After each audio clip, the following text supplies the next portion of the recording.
Hey y'all, hey, it's me. I'm back and it's Hump Day Wednesday. Listen, I was going to talk sports today, but some events happened during the day that changed the whole subject of today's video. So I was sitting thinking, and I heard about the killing of young Dolph in Memphis today.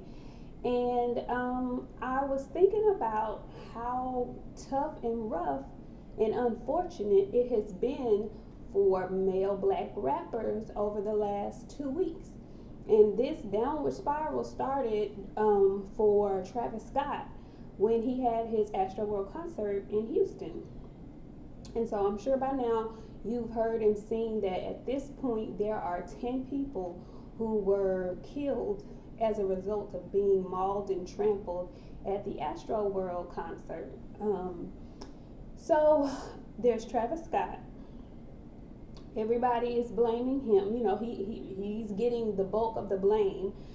He was on stage and he did not stop his concert when people were telling him or saying to him, or the crowd was letting him know that there was some issues going on. He was aware, but I don't think he knew the severity of what was going on. And so he continued his concert, which caused more havoc and a lot of loss of life. 10 people, all under the age of 30, were killed as young as 9 at this concert. So very rough week. I'm sure that was nowhere in his mindset. I'm hoping not, at least, that would be the result of a concert.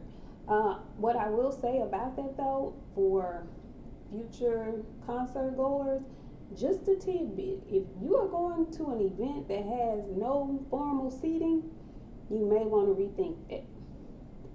Just a little tidbit. I'm not going anywhere where it's just an open field, free for all. That is so dangerous. I don't know who dropped the ball as far as security and barriers and that kind of thing, but that was a recipe for disaster, and the worst case scenario ended up happening. And I hate it for the families that lost loved ones and people who got hurt, and I hate it for Travis Scott. This has been going on. I want to say he's been putting on this concert. It's an annual event. He's been doing it for, like, I want to say the last 4 or 5 years maybe. All the other events have been successful, but this one, after COVID, I don't know, I guess they oversold the venue. I don't know the details of it, but that was the first mishap. So then the second mishap comes from DaBaby. Now, I'm not a big rap fan, so I don't know these people like that. I know their names and I know them in passing, but I know none of the backstory and all of that. Now, I first got wind of DaBaby when DaBaby offended the gays. He offended the alphabet community. It was a big deal. So I got acquainted with him then. Did not realize he had multiple baby mamas and all the personal shenanigans that came with DaBaby. Had no idea. Well, DaBaby, got support from other celebrities to help him get out of that sticky situation with the alphabet people. And I want to say not even 2 good months after that, DaBaby has had an altercation with one of his baby mamas. And DaBaby thought it was a good idea to stream altercation live and to show that he was putting this baby mama out, because he has multiple ones. He was putting this current baby mama out of their living quarters where they were sharing. Now, this one was interesting to me because said baby mama is apparently a celebrity as well. I looked her up, and she has music with Chris Brown. She was discovered by Prince. She had a promising career, but she latched on to DaBaby and lost all her drive, I guess, for her career. And she ended up getting pregnant and becoming another one of DaBaby's baby mamas. And so she has left her career and left her focus to be with him with the baby. And I have no idea what they were into it about, but he wanted her gone. And she took to social media, as the folks do, and I don't know why, but she took to social media to say that, you know, she was being put out without anything. She didn't have anything, and he was just putting her out. And I'm thinking to myself, how awful of him. But then I thought to myself, ma'am, what do you mean you don't have anything? Where are your resources? What do you mean you don't have anything? I don't understand that. And I was young at one time. I made stupid decisions. Sometimes I did, yes, but never to the detriment of me. Never was I in a position where I could not do for me. Never. That just wasn't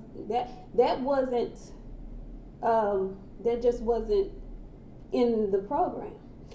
Anyway, so now there's this whole big discussion about why did he do her like that? He was so wrong, and oh my God, I can't believe it. And so, you know, I get to digging down the rabbit hole, and I see that this Danny Lee was very unkind to his previous baby mamas when she thought that they were all good. And then I also see footage of him on camera yet again telling God and everybody that Danny Lee or Danny Lay or however you pronounce her name, that she, while she's there present, can hear him and listening, that she is his certified, not like what is it, counterfeit, but she's a certified side bitch. That's what he called her. And she was upset. But some kind of way they worked through that, and she continued to be with him.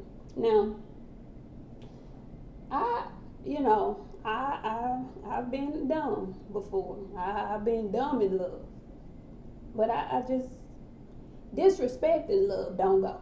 That just does not go together. So, he told you that.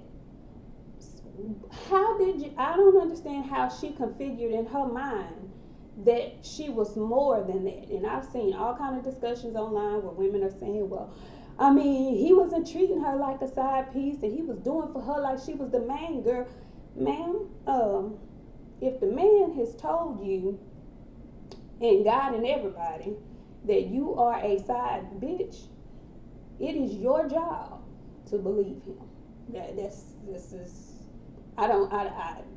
your job to believe him. When people tell you, and with him, he has shown her who he is and what kind of guy he is and how he moves with women and the mothers of his children. He showed you all of that before you got pregnant and before you decided to have the baby. You knew his get down, but you thought that was a promising move to make and a good thing to do. So forgive me. I feel bad for her. I do. But that's about it. I don't, the sympathy or empathy thing, I'm having a hard time with that. And I don't feel bad for her. And I don't feel bad for him either, because he is eventually going to get everything that's coming to him.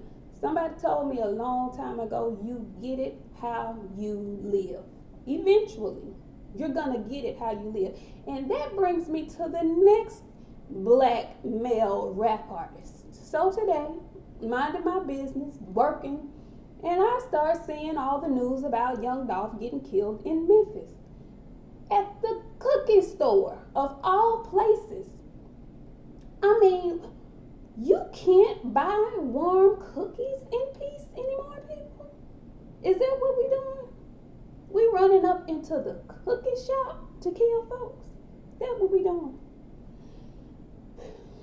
Now, I don't listen to much rap, so I'm not very familiar with Young Dolph. I've heard the name, but And I've heard a few songs, but I don't know these people's lives. I don't know where they come from. I don't know what they used to be into. I don't know any of those things. So I get to research. And I see that there's been beef, and he's been in the middle of beef and stuff. And then as I'm researching, I see all these beautiful pictures of this man with his family, with his girlfriend and their 2 children.